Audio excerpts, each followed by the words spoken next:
Орон нутгийн өмчийн тухай өөрчлөлт оруулах тухай. За хуулийн төслийг бол зарчмын хувьд бол дэмжиж байна. Гэхдээ нэг зүйлийг хэлье. Ер нь төрийн болон орон нутгийн өмчийн тухай хууль, төрийн болон орон нутгийн өмчит компани тухай хууль сүүлийн 20 жилийн турш нэмэлт өөрчлөлт оруулна, шинжилсэн найруулга явуулна гэдэг 20 жил болж байгаа хууль шүү дээ, тэ. Маш их ярьдаг боловч өнөөдөр яг батлагдсан эсвэл анхныхаа хилцүүлэгт орсон байхгүй л байгаа шүү дээ.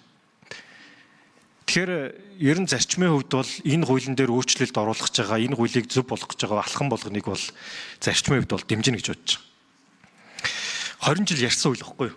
Өнөөдөр Монгол улсад явж байгаа энэ их хулгай, одоо хулгай гэж ярьсаар байгаа хэд их найдаар ирдэг болсон. Бүгдээрээ явж дандаа л төрийн болон орон нутгийн өмчтэй холбоотой. Тэр компаниуд дээр гарсан үйл явдалтай холбоотой шүү дээ. Тэгэхээр өнөөдөр төрийн өмчит үйлдвэрийн газар гэдэг энэ концепт өнөөдөр Эрдэнэт үйлдвэр төрийн өмчит үйлдвэрийн газар. Нөгөө талаас Монгол Улсын их сургууль бас төрийн өмчит үйлдвэрийн газар шүү дээ. Гэхдээ энэ чинь ингэж болох юм уу те? Эрдэнэт үйлдвэр Монгол Улсын их сургууль хоёрын хооронд одоо нэгсэнд статусын хувьд бараг адилхан хэмжээнд авч явж шүү дээ. Тэгэхээр эндээс бол угаасаа асуудалтай гэдэг нь бол маш ойлгомжтой. Тэгээд тийм учраас энэ хуулийг бол зарчмын хувьд бол дэмжиж байна. Ер нь энэ хуультай холбоотой энэ хуулийг бид нэр өөрчилж ижил суурьаар нь энэ их асуудлуудыг өөрчлөн зэгцэх боломжтой болно гэж бодож байгаа. Их сургуулиудаа бараг 2 жилийн өмнө уулзж байсан. Тэгтэл бүх их сургуулиуд төрийн өмчит үйлдвэрийн газар гэдэг статустай хэд тухайн үедээ бүр гайхажсэн баг. За одоо манай уулуургаан салбар дээр компаниуд чинь төрийн өмчит үйлдвэрийн газар гэж явдаг шүү дээ. Тэгэхээр энэ статусын хувьд ч гэсэн ийм толгой иргсэн ийм олон асуудалтай бид нар байгаа нь үнэн. Энийг энүүгээр нь байлгахч сонирхол маш их байдаг. Тийм учраас ер нь цаг хугацаа алдахгүйгээр иймэрхүү асуудлуудаа шийдээд явах нь бол би бол хувьдаа бол дэмжиж байна. Яг дагалдан хуулиар орж ирсэн хууль тэр бүгд найрамдах Монгол Ард улсын засгийн газарт ирэх болох тухай хууль тусдаа хууль болоод ингээ явчих болно шүү дээ. Аль нэг нь дэмжих саналаач гэсэн үгсэн. Тэгэхээр хамтдаа тэгээ явчих тусдаа ингээ явчих болно л гэж харж байгаа. За тэгээд дээрэс нь засгийн газар биш улсын хурал дээр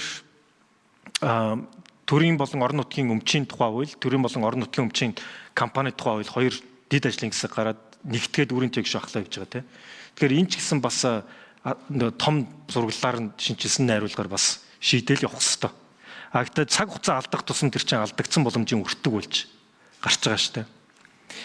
Дандаа өмч эзэмшигч нь болохоор дандаа ард түмэн гэсэн хаягтай. Нэмэлт 1 минут авчдаг.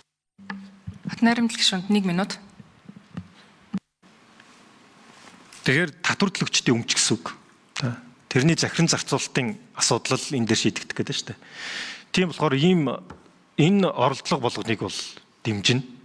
Хийх л ёстой байхгүй юу? Харин бас нэг зүйл нь 20 жилийн турш энэ хууль энэ танхимд 20 жил яригдсан шүү дээ. Энэ хуулийг өөрчлөн л гэдэг, шинжилнэ л гэдэг. Гэхдээ одоогийн байдлаар огт шинжлэгдээгүй л явж байгаа байхгүй юу?